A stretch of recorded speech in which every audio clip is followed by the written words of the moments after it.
focus on hitting your goals in every area of your business. Remember, the universe rewards the bold. A leader has to take the risk. Episode 25. This is the Wealth on the Beach podcast with Daniel, Alonzo, and I am your host. My guest today is none other than the great, one of my great friends, Collis Temple. Collis Temple was on his way playing at Louisiana State University basketball, having massive success. He was going to be in the NBA, no doubt about it, but an injury derailed his plan, and his plans changed. And we're going to talk more about that. This guy is on the Louisiana Board of Regents, 100 Black Men, Mary Bird Perkins Cancer Center Board, AALC Executive Council, Primerica Wall of Fame member. This dude has done so much in his young career. I mean, he's still a young man today. And last year built a financial services company, built some other businesses as well, and grossed over $1.2 million in income last year. So proud of him. He's got a beautiful wife, Brittany. She is a fitness expert, and he might tell us a little bit about that as well. And of course, Monet and Eden and Collis got an amazing family. This family, look, I've been saying this for years. This family could be the first family one day in the White House, okay? So I don't know if it's going to happen, but man, I'm telling you, I would vote for this dude. No doubt about it. Has an amazing family, built an amazing business. We're going to talk business today. We're going to talk financial independence today. We're going to talk how to really create massive, passive, residual income in your life. So thank you, Collis, for being on. First question I got for you is, how does it feel to be 6'7"? I mean, or 8. That's I don't know. Somebody... 6'6.5", 6'7". You know, who's really counting? I guess that's probably that's a good question, I guess, coming from you. But of course, but what you got to know, of course, if you stand on your wallet, then you would know how it feels. So that's true. That is true. That is true. Well, thanks for being on, Collis. Tell us what your childhood was like and what your parents were like. Tell us a little bit about your story. Well, I was extremely blessed. I was extremely blessed to have been raised by two very loving, entrepreneurially successful parents that gave me an amazing foundation, an amazing base. I say blessed because I know everybody doesn't have that benefit. And so, it was great. I had everything I wanted, and everything I needed, and most of what I wanted. But I was taught the values, hard work. It was great. Not everybody has what I have, and so I got a great start on life, and it put me in a mind frame to be successful. If I was not as successful, just in general, as I have been, Daniel, I would have considered it a disappointment based on where I started, honestly. Right. And so what did your parents do? What did your dad do and mom do for a living? Well, my parents, for 40 years, have actually owned homes for mentally disabled, juvenile delinquents, chemically dependent, had homes for chemically dependent people, just foster kids. So they had homes between, and it grew, of course, as we got older, to where at its height, they were employing almost 500 people and had nonprofit business that they had about 30 different homes. And that was in addition to my dad. They personally owned all the real estate in that case, but he had, they both had a lot of different real estate holdings and rental property and apartment complexes and all that stuff. So, very successful entrepreneurially. So obviously your dad was your major mentor in your life. I mean, obviously growing up. Why do you think your dad became so tough? Because I know he's a tough dad, and he raised you pretty tough and pretty strict, and very focused. What sort of things did your dad go through growing up that kind of created that in his life? Well, he was kind of as blessed like I was. Both of his parents were educators. Go back to his grandparents were educators in the early 1900s, and so my dad was the first African American to play basketball at LSU, and he did that in the early 1970s. So there were some very, very interesting situations and things that he went through, going through that in the Deep South, and playing in the SEC for 4 years. But his parents, my grandfather was a principal of a high school in rural Kentwood, Louisiana. My grandmother was an English teacher, and so and in addition to that, they had just like little side hustles and businesses, and from all different type of things, from apartments to just my grandfather did a lot of things, and he was an influential man, and so he instilled that work ethic and that mentality in my dad. From my dad waking up at 4 o'clock in the morning and feeding cows and taking care of his calves and all of that type of stuff, to the athletic side of things, and what it's so cool, Collis, because you're talking about this, and today all of us talk about how we want to create a legacy, and we want to create generational wealth, and we want to create and it's just so cool because you're on the receiving end of that. Right. That's right. You are, your grandfather or his grandfather, wherever it started, said, "Hey, look, enough is enough. Right. I want to create a great future for the future of my family, of our, our legacy," and he did it. And you're sitting right here, very, very successful, in the top 1% of the United States. Right. And you're sitting there going, "Hey, it's cool." What'd you say? Right. Right. And I say as a result of exactly what you're talking about. And and one of the things I've always known, Daniel, I always believe, is that, and I talk about this in my book, is work like a slave, think like a master. If a person was not blessed with what I had, and then with what my dad had, well, first of all, if they were, it's on them to take it to another level. It's on them to improve the situation, to make it better. But because everybody is not blessed. In fact, most people probably aren't blessed with that type of foundation and that type of baseline. And so that's a great opportunity to start it, to create it, So either way, you're in a great situation, and you want to make sure that, whenever that time comes where you're moving on, and your time is kind of past, that you're making sure that wherever you started, you're in a better situation. You're leaving it better for the next generation. It's awesome, man. It's awesome. All right, man. Let's, I look back at my life. I mean, I had an injury. I don't know necessarily that I was going to be a professional baseball player, but I certainly would have played high-level college if I would have continued on. And so I got hurt early on, and I remember coming home. I quit college. I was devastated, mentally. And I just, and pretty much, my life was going down the drains. I mean, I was on the right, I was hanging with the wrong people. I was making bad choices. And I look back and I was depressed. I was depressed because I didn't have what I had done since I was, 4 years old, which was playing baseball.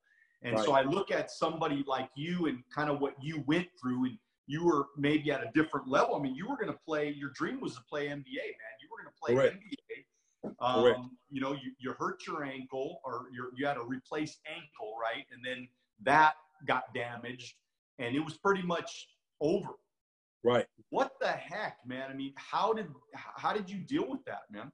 It's interesting. The bounce back factor, the way that people respond to challenging circumstances. Obviously, there are different degrees of challenges that we deal with.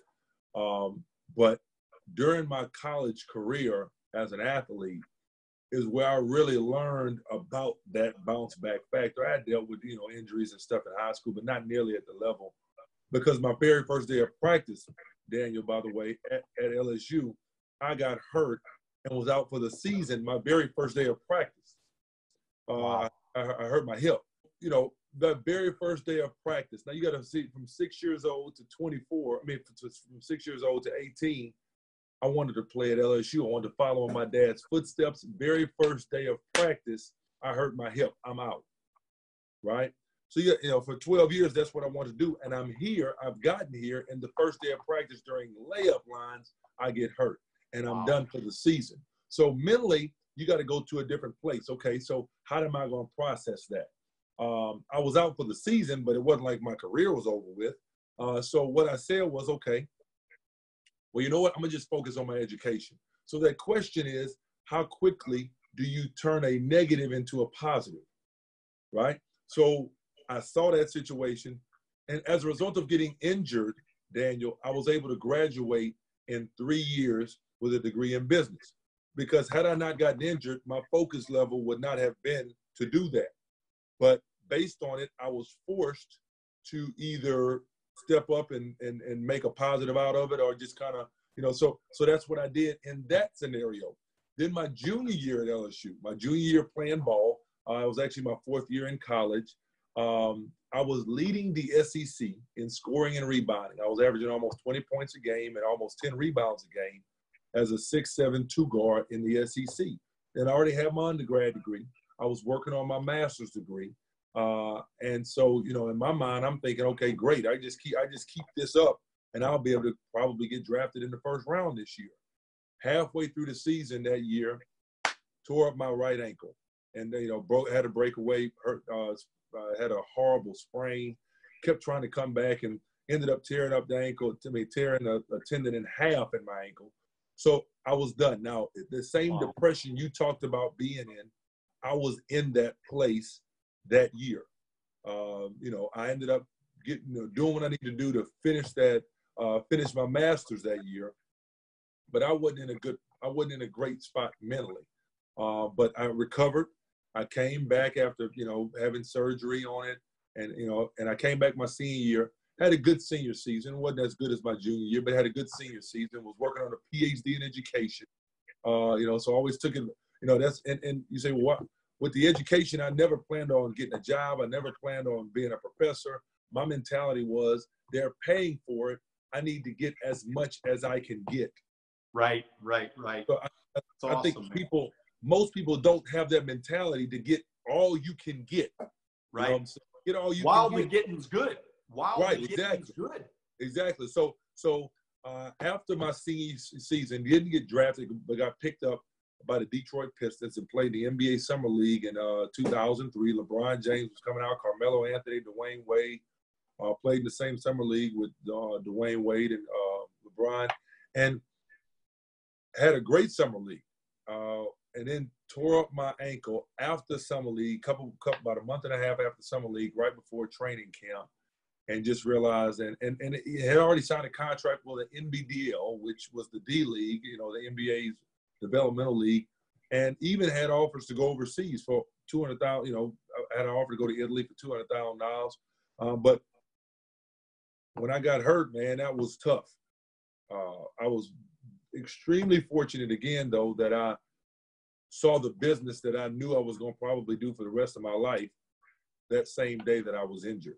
But so tell me who Bill Whittle is and how he showed up. Well, interestingly enough, I had known Bill Whittle because he is my mentor here in my Primerica business, and but he also was a year ahead of my dad at LSU. So there was a semester at LSU and he and my dad roomed together. He played ball at LSU. He was a year ahead of my dad. So I knew him from afar. Had watched him coach his son. His son Blake Whittle is a couple years younger than me. In fact, a year older than my youngest brother, who's actually in his 9th year in the NBA right now. So I had seen him coach his son during the summer, so I knew him, but I didn't know him extremely well. I didn't know exactly what he did. I knew he did well financially. I knew he was in business, but I didn't know what he did. And I just happened to meet him for lunch one day with, a mutual friend of ours got me in front of him, and he showed me what he did. And obviously, well, what he showed me, totally changed the trajectory of my life in a different direction. Was there something, Collis? Was there something that you saw that day about your business that you decided to be a part of, that you've been a part of for how many years? 15 years now. 15 years now. Yep. Was there something that he said that day there were three really things. got you? Three things. Okay. What are those three things? The first one was I was obviously very well educated from a book perspective, and I didn't know anything about what he was talking about in relation to personal finance, educating people, financial literacy. I didn't know anything about those things.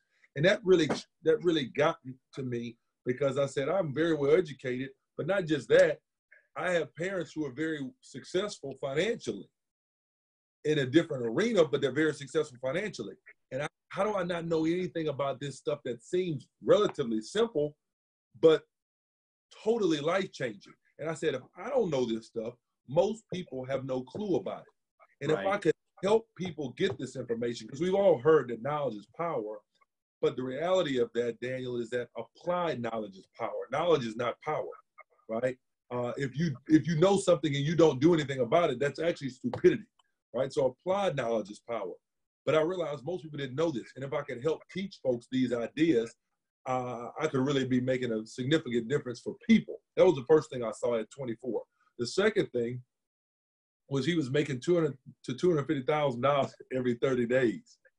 98% of which was passive. So that got my attention, obviously. And then the last thing was he talked about owning a business, and that I could legitimately own this and aid other people in achieving the same things, even if they didn't necessarily have the financial means to, quote, go in business for themselves. So those three things were what grabbed my attention. The ability to help people in a very significant way, it was significant to me. The ability to make a lot of money, and I saw a way where I could get in business for myself and own a business. And so those three things have got my attention, and they've kept my attention for 15 years. That's fantastic, man. Hey, everybody. This is Wealth on the Beach podcast with Daniel Alonzo and our exciting guest, the amazing Collis Temple. And so, hey, Collis, man, some people might say, because look, we talked a little bit, we touched on it a little bit, but you had, some people might say, look, you had great parents, right? You were lucky, you won the parent and family lotto, you know what I mean? Right. And but I didn't have that. I didn't come up with I didn't have an upbringing like that. I wasn't lucky enough to have that. What do you tell somebody like that has a sincere desire? They want to be somebody, they want to do something great, but maybe they didn't have a little bit of what you had. Well, Daniel, two things. I'd say, first of all, there is so much out there. There is so much out there. Stuff like what we're doing now. Stuff like the, Wealth on the Beach podcast. There's so many different things, and especially with technology as it is now, you can find mentorship everywhere. Even if it's not someone that is like personally directly connected to you, physically, where you can put your hands on them on a daily basis, you can learn from so many people. I mean, there is a limitless amount of people that you can learn from, and you can grow yourself and become a better version of you. That's the main thing. But then the other thing is this: there's always a positive that you can gain from every scenario and situation. So maybe if you're not necessarily in a situation that you want to duplicate, but you can still learn from that situation. And you can find out, okay, what did these folks do to end up in the spot that they're in? And that's how I can know what I don't need to do to end up in this situation, as I go forward. Or maybe in some cases it could be, I just wanted to make sure I do the opposite of maybe what they did to be in a better situation. So I would always look at it as a positive that you can grow from, that you can learn from, and that you can become a better version of yourself. And that's a little bit about my story, Collis. I mean, what I did was I took and I didn't grow up in a horrible situation. Right. I mean, I had great parents. It's just, growing up, my parents were divorced. Right. There was financial difficulties. I mean, we didn't, have maybe necessarily that mentorship, that pushing to go reach for great heights. But what I did is I took all the good, man, but I also took all the bad, and I used it for my advantage. I looked at all the crap that I saw that was not good growing up, and I said, I'm not going to do that. I'm not going to do that. I'm going to use that to my benefit. And by the way, there are a lot of kids that came from great parents and great upbringing. The other way.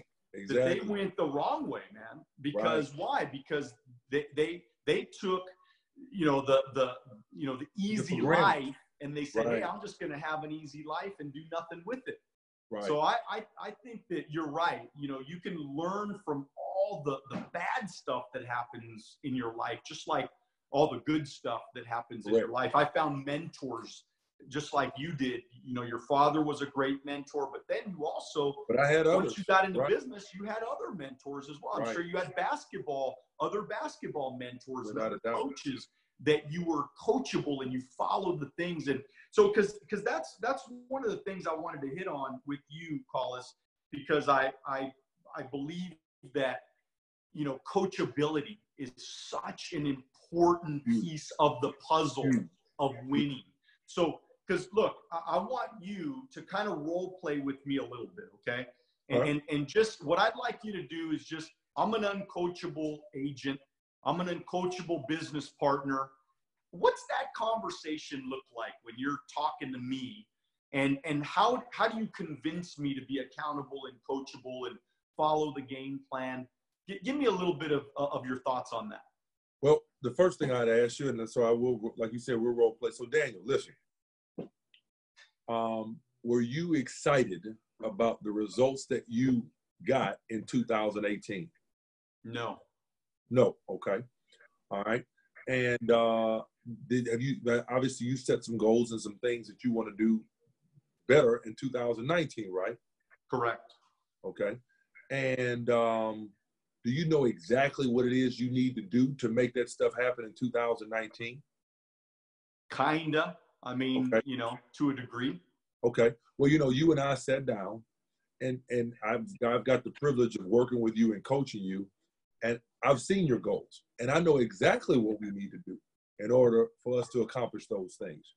But before we start moving that direction, I just got a couple questions for you. And the first question is, if I'm asking you on a scale of 1 to 10, okay, your desire to hit this goal, 1 meaning it isn't important at all, 10 meaning it's extremely important, where would you rate your desire? I mean, a 10. I mean, I want to be super successful. Yeah. Okay. All right. And based on what you've seen me do you believe that I probably could help you achieve that? I think so, yeah. Because I've achieved a little bit even further than what you said you wanted to do, right? Okay. Right. All right. So the next goal is on a scale of 1 to 10 in terms of your work ethic. 1 meaning you're kind of like a thief. You really don't expect to put any effort for it. You expecting something for nothing. Or 10 meaning, as long as it's legal, moral, and ethical, you'll do anything you need to do in order to achieve the success that you want. What would you say? I mean, a 10. I'll do anything. I'll do anything, man. Yeah, I want to win. I want to change my family tree. So then my last thing would be from a coachability perspective. 1 meaning, no matter what I say, you won't do what I suggest that you do in order to achieve that success you want. 10 meaning, as long as it's legal, moral, and ethical, you do everything I suggest that you do in order to be successful. Where would you say you are? I'm a 10. Absolutely. Hey, if you're a 10 on coachability, you're a 10 on work ethic, Daniel, it's just a matter of time before we accomplish these goals. So I'm super excited to help you make it happen. Let me ask you one other thing. If, as we get this process started, I see you kind of veering off what it's going to take to be successful, would you like me to give you a call and just remind you, or, not give you a call? Because now, let me help you now. If I don't call, you do know that what I'm telling you is I really don't care about your success. Right. All right. So would you rather me call you or just kind of let you go? I mean, I want you to call me and try to get me back on track. Absolutely. Okay, great. Right. I'm just making sure, because that conversation always isn't going to be the most comfortable conversation. But I just wanted to know that I have your permission to reach out to you if I see you not quite doing what it's going to take in order to hit your goal. Yes. Because I just want to see you succeed. You with me? I want to see you succeed at what you want. That's incredible, Collis. Man, that was so good. I love that. That right there brings so much value to the world right now. What you just did right now, I hope that everybody rewinds this and listens to that again, because that is a real coach right there. Yeah. You are a real coach. You are a real leader, Collis, because that's the way you have the conversations. Can I get your permission to coach you? Exactly. I mean, because it's your life. I mean, all I am is a coach. I mean, think about it, Collis. Exactly. If you were on the basketball court and your coach told you to run a lap, would you run a lap? Yes. I mean, even if you're in the NBA, do you run a lap? You got coaches. Exactly. You got coaches. So these guys. So LeBron makes $100 million a year, or whatever he makes, right? Right. Does he still have a coach? He has several coaches in different things. So he's got people coaching him from all over the place, telling him, you're doing this wrong, LeBron. Right. You're doing this wrong, LeBron. You're doing so, but they're not always easy on him, are they? No. In fact, he pays them to not be. So he wants them to be tough on them so that he raises his game. Exactly. Is that kind of what it's all about? Because, I mean, tell me a little bit about that, Collis, because a lot of people have never been in sports, and they look at these people on TV and they go, oh, my God, they're so great, and oh, my God, all this money they make, and they're so amazing. Like, how mentally tough do you have to be to make it in professional sports today? Well, I mentioned earlier, my little brother is in his 9th year in the NBA. It's funny to think that for a living, he plays basketball. That was my, but to watch him do what he does, it really is a joy to watch.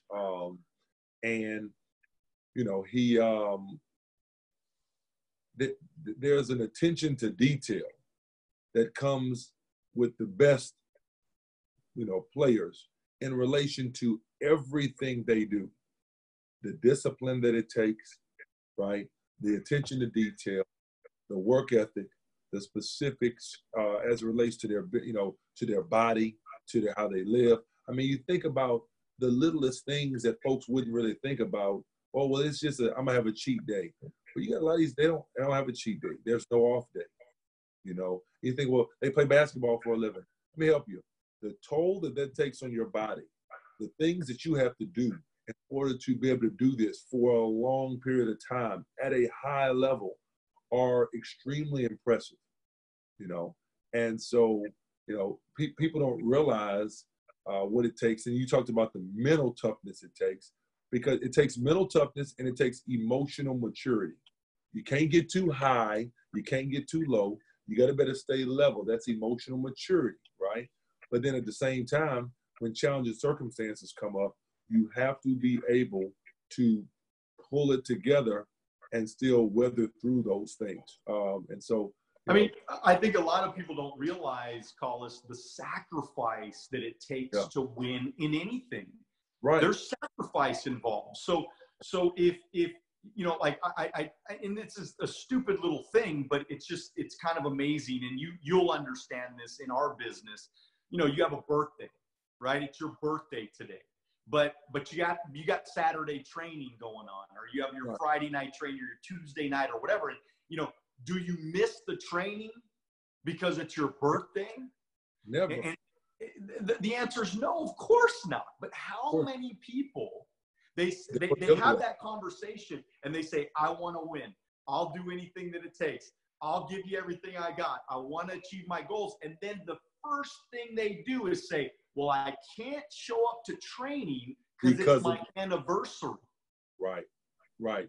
Daniel, in fact, most people, think about what you just said. You said, would you miss training? And you and I both said, of course not. Of course not. The mass majority of the people in the country we live in would say, of course you miss it on your birthday. That's the difference right there. Well, and that's the other question I wanted to ask you is like you made it, okay, in business, and you've done very, very well. And I know you're not done yet, so I'm sure you're continuing to move it in forward. But think about this, Collis. I mean, as far as like, why did you make it? I mean, why did you make it? And why do so many other people in the world? Because, you know, I tell people, look, I'm not afraid to tell people. I mean, my business is not a get-rich-quick scheme. My business is a real, legitimate business that you got to learn new things. You got to work hard. You got to get focused. It's a legitimate business, just like any other business in the world. And so why did you make it, man? Really, I think we've talked about a lot of it already. The three common denominators, I believe, it's not just business. Whether it was academics, whether it was athletics, you know, and in business, the three common denominators of why I think I've been successful in this and anything else that I've, you know, really put my mind to doing is coachability, as we mentioned before. I always have found a mentor, found someone who has done it or was in the process of doing it, and multiple people, and hooked myself to them and listened and took in what they taught and, you know, did everything in my power to implement what I got from them. That was the first thing. The second reason was work ethic. You know, that has always been kind of my MO. He's going to outwork everybody. He's going to do what it takes in order to achieve success. He may not be the most talented. What does that mean? So, Collis, tell me what that means when you say work ethic. Like, what does that mean? Like, what's your schedule like? What is your day usually like? Well, I mean, for me specifically, I mean, of course, it would depend on what a person was doing. But for me specifically, you know, I wake up about 4:45 in the morning. I work out in the morning just because that's what you know, there's a certain way that I want to look and a certain way I want to feel. So that is a part of my process. So I wake up about 4:45. I work out. I help get the kids ready for school, make the breakfast, bring them to school every morning, and then I'm on my day. You know, so about 8:15 on my day, I'm moving. I'm making stuff happen, meeting, you know, conference calls, making calls, doing everything I need to do, and then I'm doing what it is I do. Appointments, trainings, all that stuff during the day. And I don't probably get home. And then, of course, I have to make time for this because the way I operate, I have to schedule it in. Mm-hmm. So, you know, I coach all three of my kids' teams, all three of my kids' basketball teams I coach. My wife, Brittany, coaches them in everything else that they do, which is soccer, and my kids are in dance and all that stuff. But when it came to basketball, I said, I want to participate. I want to make sure I'm involved in that. I coach them, and I still am able to schedule it in just like scheduling anything else. And then a couple days a week, I go pick them up as well, because that to me, that is the most important part of it, is that family component. And my parents were there for me, even in the midst of all their success. But that's still a part, but it's still something you have to work at. And even schedule time, date time, because you got to work at the marriage piece of it as well. It's a major part of it. So when I look at all of that, for me, now I really consider what I do that physically tough? No. Mentally tough, you got to be mentally tough to succeed and exceed expectations in a business like ours. And so that's for work ethic for me. Now, you know, is it like digging ditches and nothing like that? No, it's not physically taxing, but mentally you have to make sure that you're in the right frame of mind. So that's the work ethic. I think, Collis, what you just explained is complete discipline. You explained discipline, you know, and that is, so if anybody just heard this right now, just heard what you just said, your day is constructed. Your day is planned. Your day is scheduled.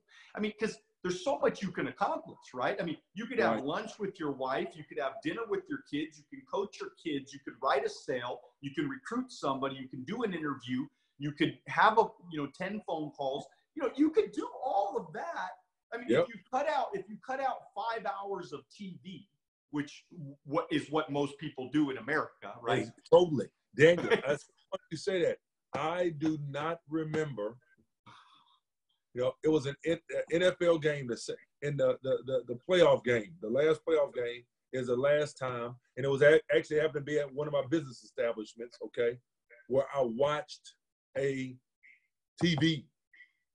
That's the last time I watched TV. That was about 2 weeks ago, and it was at an event. So that's something that is totally just an extra. But that's why. But that's why you accomplish so much, because you have eliminated so many hours of your life and wasted time. You're able to accomplish so many other things. You get up earlier. I'm sure you go to bed late. And so about 11:30, I'm getting about 11:30, which is a decent time. 5:15, 5.5 hours of sleep is what I operate on. Right. And it's to each their own, how their body works and all that kind of stuff. Correct. But I'm just telling you. So, hey, Collis, we got just a couple more minutes here. I just want you to real quick tell everybody a little bit about your book, why they need to go out and buy your book, Work Like a Slave, Think Like a Master, one of my favorite all-time books in history. You got to go get it. And why should we go get it? Well, it's, we've gotten the opportunity to talk about a lot of this stuff, but the things it takes for a person to be successful are, there's commonalities in all successful people in all areas. There's commonalities. And so if we can harness and hold on to these things and use these things to our benefit, then we can be successful in whatever we endeavor to do. You know, whatever we endeavor to do. We talked about it, coachability, focus, work ethic. And so what I talk about in that book is kind of my journey on how I got, how I learned these things, how I applied these things, what some of the results were of that stuff. And just it's a very easy read, can get through it. But they're also at the end of every chapter are what we call WSTM lessons learned. So work like a slave, think like a master, lessons learned. And what I do in those, in all those different chapters, I think it's 23 or 24 chapters, is I say, these are some things that you might want to make sure you pulled out of this chapter, in addition to whatever else you got, that you really would want to think about trying to implement this in how you operate, to make sure that you, as I've said already a couple times today, become a better version of yourself. And so I think it's a great teaching tool, and it's one of those things that I think the first thing we covered, mentorship. It can help people from that perspective, because even if I'm not there with you, you have the things that I would pull out of the chapter and use and implement. So I love that. Call us last thing, man. Tell us how we can get a hold of you, because there are people right now that they're listening to this podcast. Right. I like this guy, Collis, Louisiana, or anywhere in the world, man. Yeah. So I want to know, how do we get in contact with you, and how can we go into business with you if we feel like you're the right fit for us? What do we do? How do we connect, man? Well, I have a couple different ways. I can give you email, website, and direct phone number. I'll give you 225-939-1327. That's one thing. CollisTemple.com. That's another avenue. That's the website, collistemple.com, COLLIS Temple, TEMPLE.com, no spaces. And then email, which is an interesting email, but just follow me here. Daniel, you'll relate to this email, but CT3, the number 3, PFS snsd@gmail.com. CT3 PFS snsd@gmail.com. I think those are probably the 3 ways that I could connect with folks the best. So I appreciate the opportunity, Daniel, what you're doing. Number one, very, very necessary. Someone like yourself and your wife, Karma, who have done it. You know, what you're talking about with folks, you know, on a regular basis is not theory. It's something that you have put in place. It's a life that an amazing life, you know, matter of fact, that you've built for yourself and your family based on the actions that you've taken. It's not talking. Now, you also happen to do an amazing job as a speaker, do an amazing job as a connector, but you know, you've done it. So it's practical. You're in the process of doing it, so it's practical. So I appreciate you for what you're bringing to the world and the impact that you've already made, and the impact that I know you'll make in the future that'll be even much bigger than what you've already done. Thank you so much, Collis. We appreciate you. I just want to remind everybody that, man, you got to be coachable. You got to have a work ethic. Find yourself a great mentor. One of the absolute best of best, the great Collis Temple. I want to make sure you guys share this podcast wherever anybody, if you hear this podcast and you're listening right now, share it with somebody. Don't be selfish, okay? Share it with somebody today, right now. Click on the link, subscribe, whatever you got to do. Follow me on Instagram, Twitter, and Facebook. We're signing people up every day for the Wealth on the Beach Club. Huge impact every single week that I'm making with people all over the country. Lessons and Q&As. Check out alonzoacademy.com. And as always, subscribe to my YouTube channel. I got a lot of great free content on my YouTube channel. I want you guys to dream bigger than ever, but make sure that you do it now. God bless you. Thank you, and I'll see you at the top. All right.